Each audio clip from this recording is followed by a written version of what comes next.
আজকে আমি দুটো রান্না করেছি, সেগুলাই আপনাদের সাথে শেয়ার করব। তবে আজকে না, এগুলা কিন্তু 2-3 দিনকার আগেরই ভিডিও দিতে পারি না, সময়ের অভাবে। রোজার দিন আসলে সময় পাওয়া খুবই কঠিন। আসলে রোজা থেকে দিনের বেলাতে বড় ভিডিও দেওয়ার চেষ্টা করি, কিন্তু কি পারি না, দিনে খুব কাজকর্ম থাকে, তাই সন্ধ্যার পরে দিতে হচ্ছে। দিনে শুধু 2 দিন দিয়েছি লং ভিডিও, আর এখন কিন্তু সন্ধ্যার পরেই দিতে হচ্ছে আমাকে।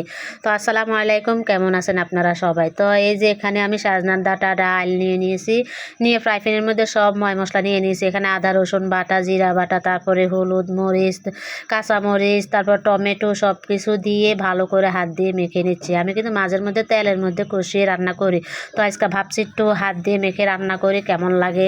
তো ভালোই লেগেছে, খুবই ভালো লেগেছে আমার কাছে। তো আমি হাত দিয়ে ভালো করে মেখে নিচ্ছি। যত মাখা হবে কিন্তু কি ডালের সাথে আর ডাটার সাথে মশলাটা একদমই মিশে যাবে, এই জন্য একটু হাত দিয়ে ভালো করে কষলিয়ে নিচ্ছি। তো আমার মাখা হয়ে গেছে, এখন আমি পর্যাপ্ত পরিমাণ পানি দিয়ে দিচ্ছি। পানিটা কিন্তু কি একবারে দিয়ে দিতে হবে, বারবার পানি দেওয়া যাবে না। ডালের মধ্যে যদি আবার দ্বিতীয়বার পানি দেওয়া হয়, তাহলে কিন্তু কি ডালটা সহজে সিদ্ধ হতে চায় না। তো আমার পানি দেওয়া হয়ে গেছে, আমি এখন নাড়াচাড়া করে দিচ্ছি, মশলাটার সাথে মিশিয়ে নিচ্ছি। নিয়ে এখন আমি ঢাকনা দিয়ে চুলাটা ধরিয়ে দিব। দিয়ে যতক্ষণ পর্যন্ত ডালটা সিদ্ধ না হয় ততক্ষণ পর্যন্ত আমি কিন্তু কি ঢাকনাটা তুলি না। যখন সিদ্ধ হয়ে গেছে তারপরে আমি ধনিয়া পাতা দিয়ে দিয়েছি। আসলে ধনিয়া পাতা যখন দিয়েছে তখন কিন্তু ক্যামেরাটা চালু করতে ভুলে গেছে। আসলে বোঝার সময় মাথাটা আসলে ঠিক থাকে না, কখন কী দিই না দিয়ে অনেক সময় ক্যামেরা অফ থাকে, আবার চালু করতে ভুলে যায়। তো ধনিয়া পাতা দিয়ে নাড়াচাড়া করে নিচ্ছি, নিয়ে আবার দেখলাম একটু লবণ কম হয়েছে, তো লবণটা দিয়ে আবার একটু নাড়াচাড়া করে নিলাম। নিয়ে যে এখন সাজনার ডাঁটা আমার রান্না হয়ে গেছে, এখন আমি চুলা থেকে নামিয়ে নিব। কেমন হয়েছে সাজনার ডাঁটা রান্না অবশ্যই কমেন্ট করে জানাবে। একদম মাখো মাখো সুন্দর করে রান্না করেছি। আসলে মসুরি ডাল এভাবে ঘন করে রান্না করলে কিন্তু খুবই ভালো লাগে। এখান থেকে কিন্তু আমি তেলাপিয়া মাছ দিয়ে পালং শাক রান্না করতেছি।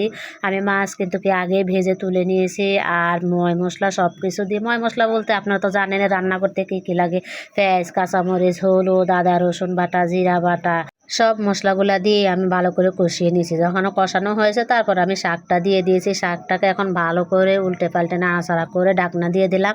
ঢাকনাটা তুলে তারপরে দেখছি অনেকটাই শাক কমে পানি উঠে আসছে, আর পানি লাগে না। এই পানি দিয়ে কিন্তু আমি রান্না করে নিব। শাকটা তো খুবই দ্রুত সিদ্ধ হয়ে যায়, যেহেতু পালং শাক, পালং শাকটা আরও তাড়াতাড়ি সিদ্ধ হয়ে যায়। তো পালং শাকটা অনেকটাই যখন কমে গেছে তারপর আমি তেলাপিয়া মাছগুলো উপর দিয়ে ভিজিয়ে দিয়েছি, দিয়ে এখন আবার একটু নাড়াচাড়া করে ঢাকনা দিয়ে দিব। তো আমি এখানে আর 5 মিনিট রান্না করব ঢাকনা দিয়ে। 5 মিনিট পর ঢাকনাটা তুলে নিলাম, নিয়ে আবারও একটু এখন ধনিয়া পাতা দিয়ে দিচ্ছি। ধনিয়া পাতা দিয়ে তারপর আবার একটু ঢাকনা দিয়ে দেবো। ঢাকনাটা দেওয়ার পরে ধনিয়া পাতাটা নরম হয়ে ঘ্রাণটা ছড়িয়ে যাবে তরকারির ভিতরে, তারপরে চুলাটা আমি অফ করে দিলাম। তো আমার দুইটা রান্নার রেসিপি আপনাদের কাছে কেমন লেগেছে অবশ্যই কমেন্টের মাধ্যমে জানাবেন। তো ভিডিওটা আজকে এই পর্যন্তই। সবাই ভালো থাকুন, সুস্থ থাকুন, আল্লাহ হাফেজ।